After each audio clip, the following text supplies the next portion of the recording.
Koinonia Informa, la visión humana de la noticia, porque estar informado es parte de la vida cotidiana. Koinonia Radio presenta noticias, agenda social, política, cultural y religiosa a nivel local, nacional e internacional, formando e informando con rostro, personas e historias que tejen la vida cotidiana.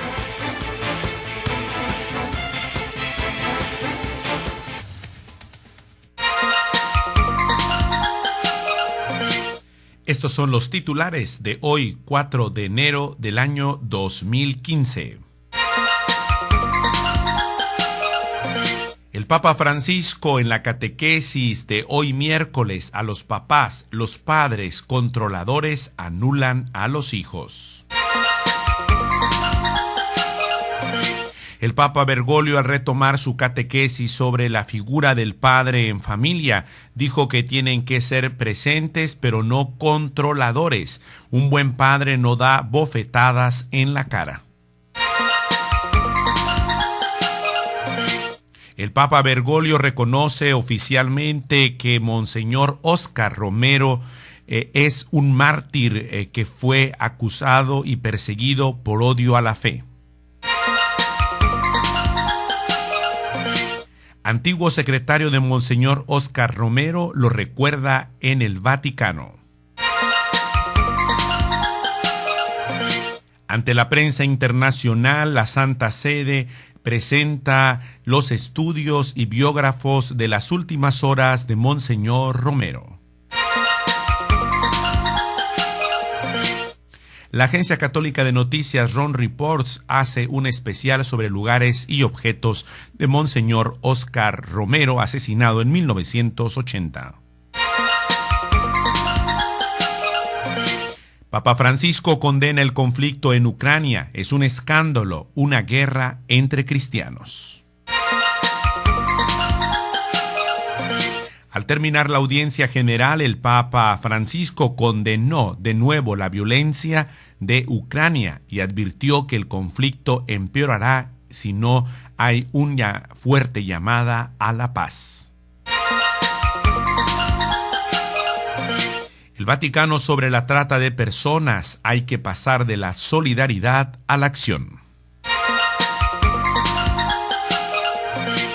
Lo más relevante de los titulares de la agenda política, económica, cultural, religiosa, educativa de nuestra entidad en Tijuana, siguiendo los principales medios. El alcalde de Tijuana se reúne con residentes y comerciantes de la calle 9 y 10. El Seguro Popular en Baja California y ProSalud invitan a aprovechar servicios gratuitos de salud reproductiva. El gobierno del estado promete seguir con búsqueda de niño que cayó en alcantarillas en Tijuana. No se detendrá la búsqueda de Iván Alexander Sánchez Acosta, el pequeño de 2 años que cayó en una alcantarilla, y no pararán hasta encontrarlo. Hoy se bloqueó la garita de Otay para presionar a Hacienda. Alivio del 6% en cobro eléctrico. Según los usuarios del servicio doméstico, registrarán un ahorro efectivo del 6% en sus facturas del recibo de electricidad durante el 2015. No se detendrá ruta troncal, dice el alcalde, el doctor Jorge Estacerán Orsi. Gaseras reciben altas sanciones de acuerdo a la ley sobre las situaciones de revisión. Continúa fomentándose la cultura vial con una ciclovía. Estamos con ustedes, gracias por seguir con Koinonia Informa, la visión humana de la noticia. Vamos con lo más especial de este día, que fue la audiencia del Papa Francisco en el Vaticano, donde habló sobre los padres controladores que anulan a los hijos y la vocación de la paternidad. Queridos hermanos y hermanas, Hoy quisiera referirme al aspecto positivo y decisivo de la figura del padre. Toda familia necesita un padre que no se vanagloríe de que su hijo sea como él, sino que se alegre de que aprenda la rectitud y la sensatez, que es lo que cuenta en la vida. Esto será la mejor herencia que podrá transmitir al hijo y se sentirá henchido de gozo cuando vea que la ha recibido y aprovechado. Por eso el padre trata de enseñarle lo que el hijo aún no sabe, corregir los errores que aún no ve, orientar su corazón, protegerlo en el desánimo y la dificultad. Todo ello con cercanía, con dulzura y con una firmeza que no humilla. Para ser un buen padre, lo primero es estar presente en la familia, compartir los gozos y las penas con la mujer, acompañar a los chicos a medida que van creciendo.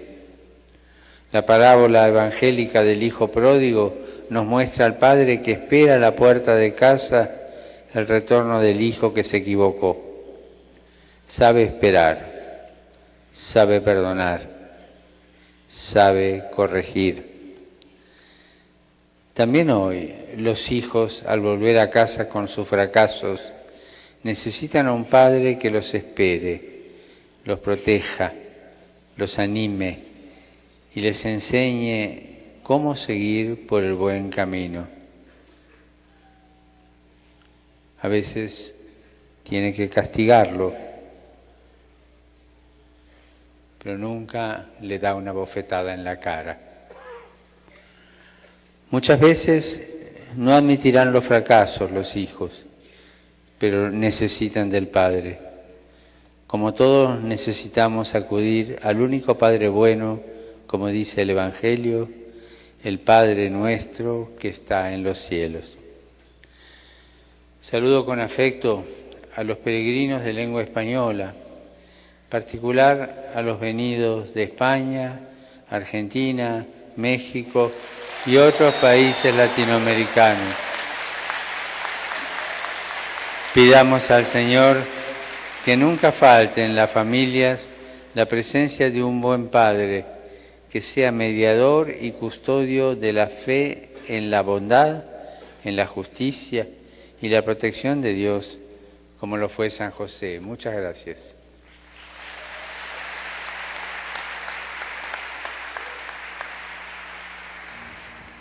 Dominus Vobiscum, et cum spiritu tuo, sit nomen Domini benedictum, et hoc nunc usque in saeculum, aiutorium nostrum in nomine Domini. qui fecit caelum et terram. Benedicat vos omnipotens Deus, Pater, et Filius, et Spiritus Sanctus. Amen.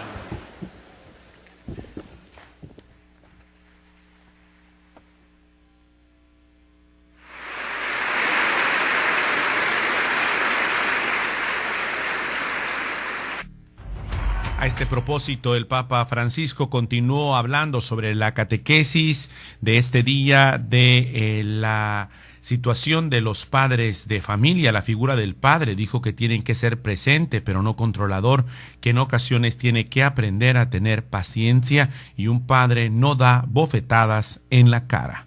Veamos y escuchemos al Papa Francisco.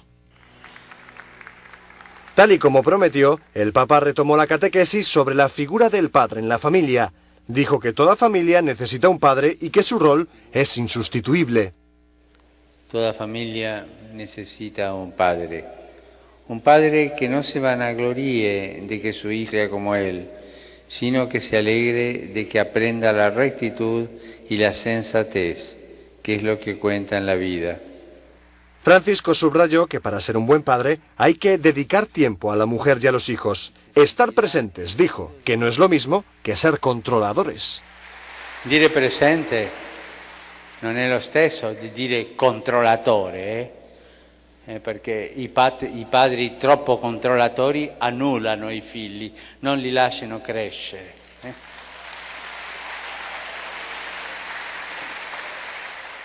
Según el Papa, un padre debe ser cercano y sobre todo paciente, debe aprender a esperar. I padri devono essere pazienti. Tante volte non c'è un'altra cosa da fare che aspettare, pregare e aspettare. Presencia, paciencia, pero también firmeza. Un padre debe saber enfocar la difícil tarea de corregir cuando sea necesario, sin humillar. También hoy los hijos, al volver a casa con sus fracasos, necesitan a un padre que los espere, los proteja, los anime y les enseñe cómo seguir por el buen camino. A veces tiene que castigarlo, pero nunca le da una bofetada en la cara. En la audiencia estaba presente Lucia Nibali, que sufrió uno de los casos más duros de violencia de género que se vivió en Italia hasta la fecha. En abril de 2013, unos hombres enviados por su exnovio le deformaron la cara con ácido. Al final de la audiencia, el Papa hizo un fuerte llamamiento por la paz en Ucrania.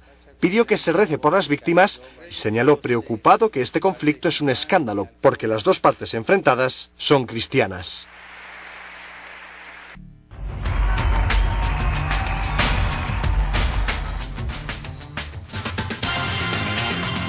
Koinonia Informa. Hacemos una pausa y continuamos con más información y formación.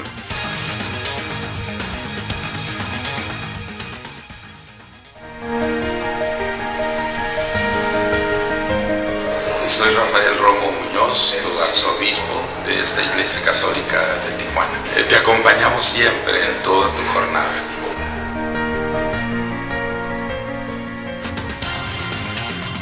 Koinonia Informa. Estamos de regreso para tenerte siempre informado.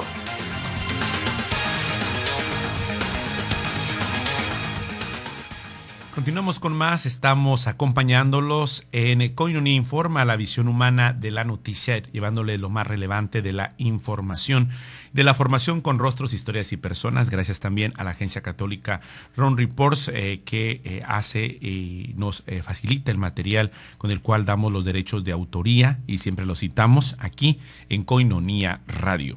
El Papa Francisco reconoce oficialmente que Óscar Romero es un mártir. Escuchemos esto. El Papa Francisco ha aprobado el decreto de martirio de Monseñor Óscar Romero. La Congregación para las Causas de los Santos especifica que el que fuera arzobispo de San Salvador fue asesinado por odio a la fe. Esto significa que Monseñor Romero será beatificado sin necesidad de ningún milagro. Fue asesinado en San Salvador el 24 de marzo de 1980 mientras celebraba misa en un hospital. Como arzobispo de esta ciudad, siempre defendió a los más pobres y necesitados, principales víctimas de la guerra civil que azotó a El Salvador durante 10 años. En el vuelo de vuelta de Corea del Sur, Francisco dijo que el proceso de beatificación de Monseñor Romero se había desbloqueado y lo definió como un hombre de Dios. Ahora solo falta poner un día a su ceremonia de beatificación.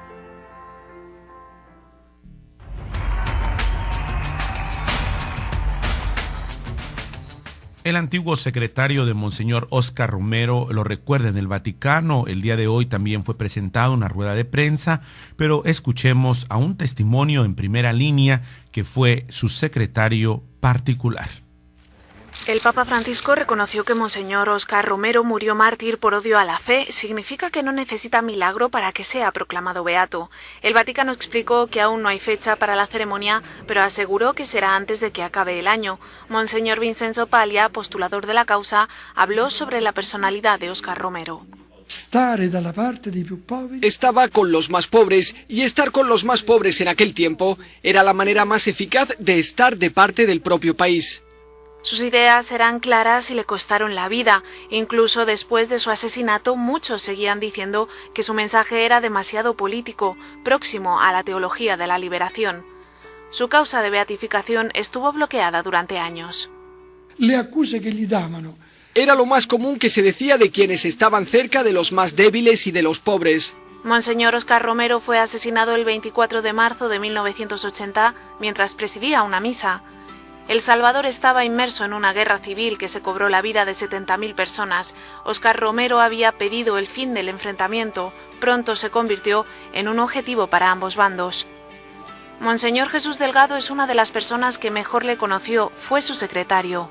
Un gran amigo, un buen cristiano, un hombre fiel, humilde, muy humilde. Desde que me conoció a mí me dijo ayúdame. Hasta el último día me dice ayúdame. La Congregación para las Causas de los Santos ha recopilado información sobre Monseñor Romero desde 1996. La ceremonia de beatificación se celebrará en San Salvador y la presidirá o bien Monseñor Paglia o bien el cardenal Angelo Amato.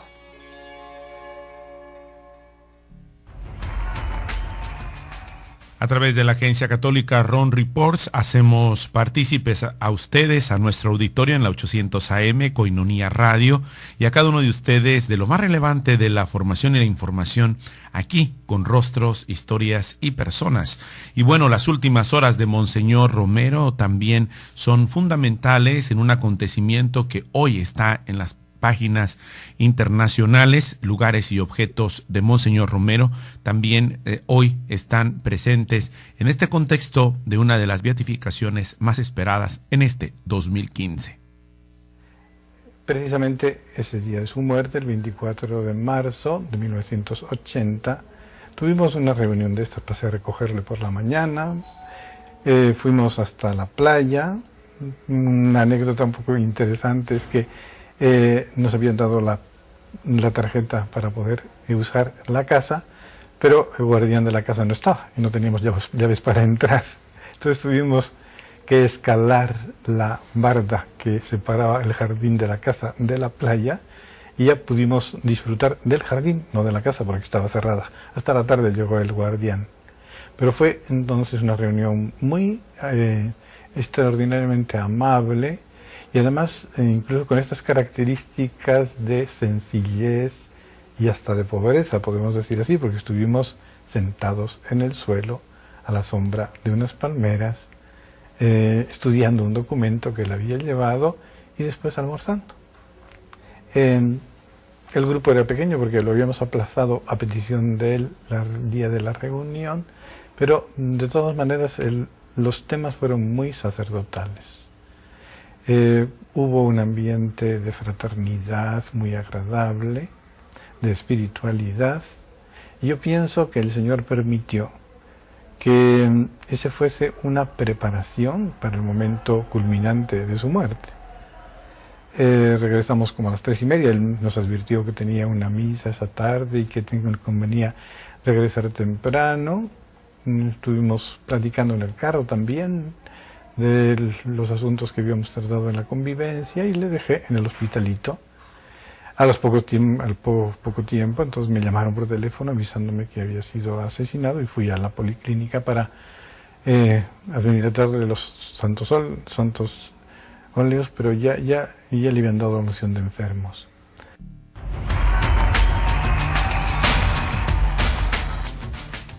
Así es como la agencia católica Ron Report desde la ciudad de Roma presenta estas testimonios de las últimas horas de Monseñor Romero.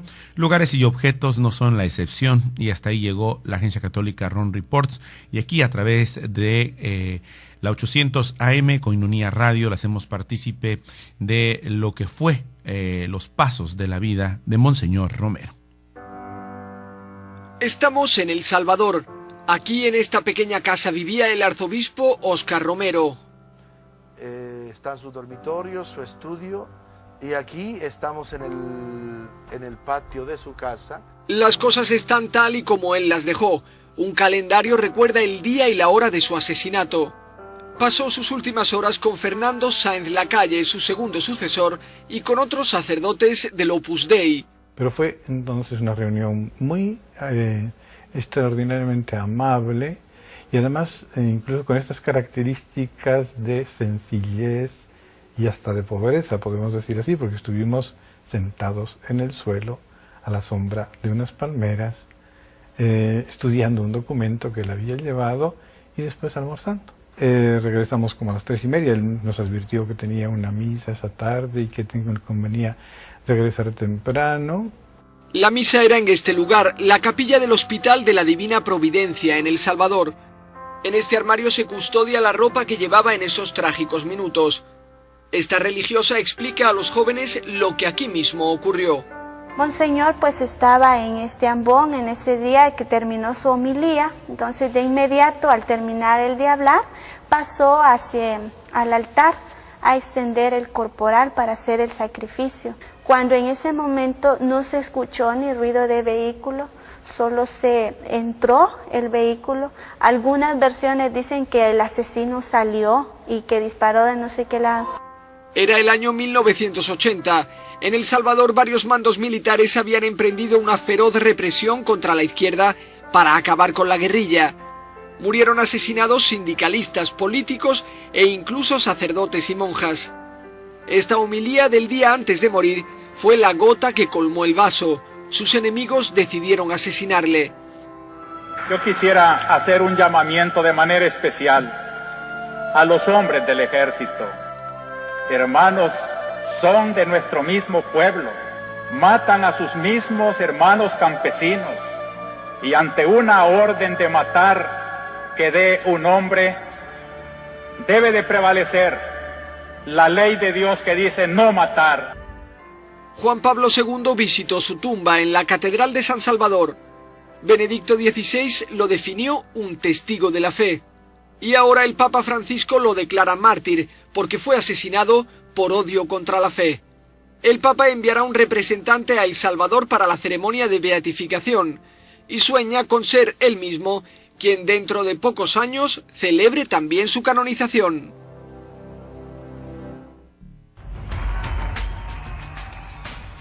Es así como el día de hoy, de manera especial en las agencias católicas, en la prensa internacional, nacional y sobre todo latinoamericana, predomina esta noticia sobre la próxima beatificación. Todavía no hay la fecha para esta beatificación de Monseñor Romero. Llegamos al final de la visión humana de la noticia. Gracias por estar con nosotros. Yo los dejo con esto. El Vaticano habla sobre la trata de personas, un tema fundamental desde el Papa Emérito Benedicto XVI y el paso de la solidaridad a la acción en este tema. Damos paso a Coinonía Ágape con Padre Yep, Madre Rocío, hermana Rocío del Carmen, la frescura, la alegría de la fe que anima nuestra esperanza. Gracias por sintonizarnos. El Vaticano está uniendo fuerzas contra la trata de personas.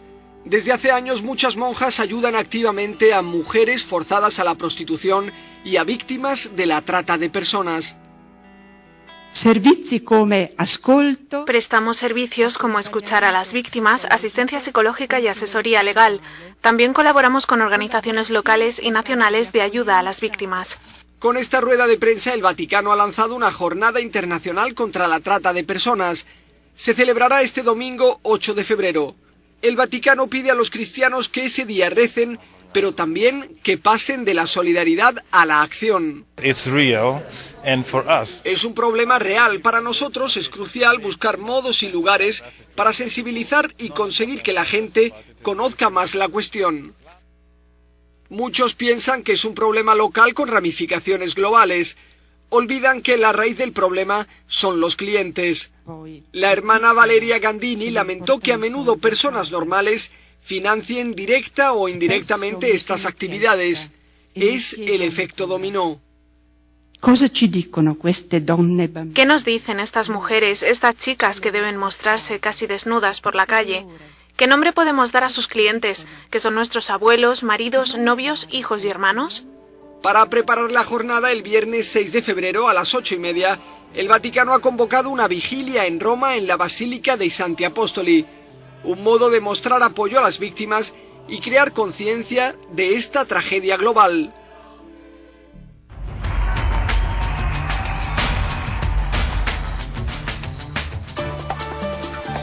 Te esperamos con más información y formación por Coinonía Radio, trayendo noticias para ti, la visión humana de la noticia.